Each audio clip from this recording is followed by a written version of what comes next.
మన ముఖ్యమంత్రి గురించి ప్రతిపక్ష నేతలు అవాకులు చవాకులు పేలడం అనేది అది వాళ్ళ విజ్ఞతకే వదిలేస్తున్నాను. ప్రజలు చూసి వాళ్ళని చూసి వాళ్ళ భాష చూసి వాళ్ళ నోరు చూసి నవ్వుకుంటున్నారు ప్రజలు.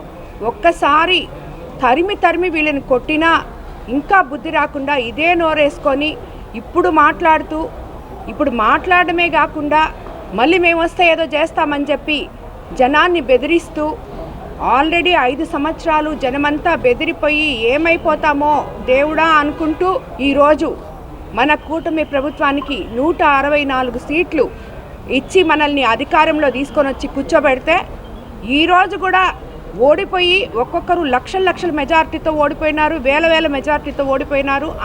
అయినా కూడా వాళ్ళకి ఆ నోరు తగ్గలేదు. అదే నోరు పారేసుకుంటూ మనం పెద్ద చిన్న ఎవరిని ఏం మాట్లాడుతున్నాం అనే విచక్షణ అనేది లేకుండా వైఎస్ఆర్సీపీ నేతలు మాట్లాడడం నిజంగా సిగ్గుచేటని చెప్తున్నాను. ఒక రాజకీయ నాయకులు ఎవరైనా సరే ఇటువంటి భాషని వాడకూడదు అని చెప్పి రాబోయే రోజుల్లో మన శాసనాలు ఏదో ఒక శాసనం తీసుకురావాలేమో, వీళ్ళంతా మారాలి అంటే నేను అనుకుంటున్నాను.